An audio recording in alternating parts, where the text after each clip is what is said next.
The woman set on fire in a brutal Chicago train attack, spending Thanksgiving in the hospital with critical injuries.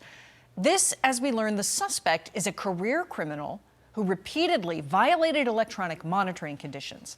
Now the state's cashless bail law and the county's monitoring program are facing new scrutiny.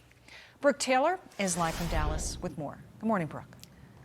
Hi, Molly. Yes, the attack on Chicago's Blue Line train last week is raising new questions about the state's cashless bail law and why a suspect who's a repeat offender, had many violations over the years, was free in the first place and not behind bars. So 50-year-old Lawrence Reed is accused of setting 26-year-old Bethany McGee on fire as she sat on the train just minding her own business. Reed is now charged with felony terrorism.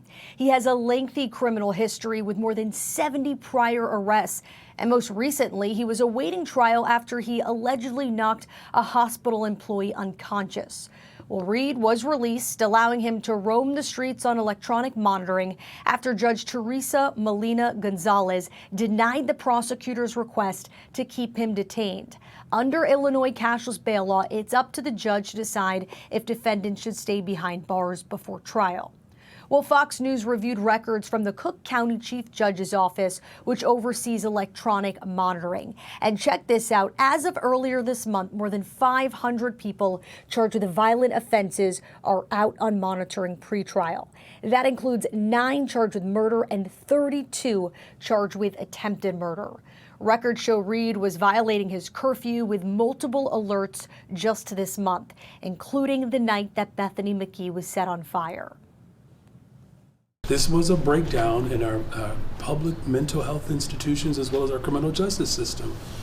You know, this woman is fighting for her life. We're going to continue to pray for her. And this person should not have been on the streets of Chicago or anywhere for that matter.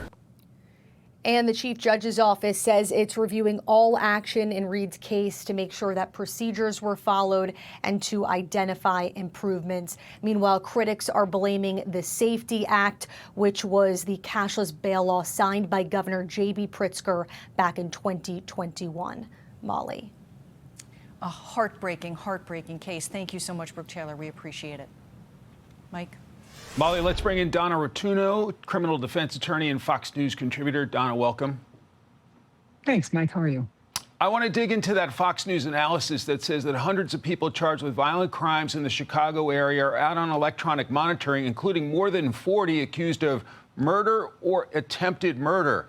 Judge Teresa Molina Gonzalez saying, quote, "I can't keep everybody in jail because the state's attorney wants me to." How alarmed should folks in the Chicago area be? Well, I live in Chicago and I work in the criminal justice system in Chicago as a defense attorney. So these are things that we deal with every day. There are some judges, of course, that are following this law. And if someone is a true danger to society, they are keeping them in custody. But here we see a failure in the system. Number one, a failure of the no cash bail system, but furthermore, a failure in our mental health crisis in Chicago and all our big cities. And the only thing I agree with our mayor on is that that is a failure in that arena. What do we do to fix it? This man should not have been out. Even if he was in custody in the Cook County Jail, they weren't going to fix his mental health problems. And then at some point, after a sentence in this case, he would be released. So this is just a failure system-wide and something that needs to be addressed. Yeah, Lawrence Reed, 50 years old, career criminal, allegedly set that young woman on fire. Chicago's mayor calling it an isolated incident. Let's play it. I'll get you to react. This is an isolated incident. I mean, I don't see this as some sort of trend. And again, you know, the level of accountability that has to happen in this moment, you know, I trust that the federal level will do its part. How do you respond, Counselor? Well, I have a problem with that comment because, first of all, anytime someone is attacked on a train where multiple hundreds of thousands of people are on these trains every year, you have thousands of people every day riding a train. So that statement, I think, is ridiculous. Everybody is under attack when something like that happens in the public sphere. So I think to say it's isolated is untrue. It may have been isolated in terms of the way he behaved on that day, but it is not isolated in the way it affects society. And one of the things judges are supposed to look at when they determine whether or not someone should be released is are they a danger to the community? And how can you say that someone who gets on mass transit and acts in such a manner is not a danger to the community? This is also a failure in the monitoring system, because even if they let him out and the monitoring system was working, this wouldn't have happened, because they would have known he was out when he shouldn't have been. I think he had 7 violations prior to this day. So this is just a problem across the board.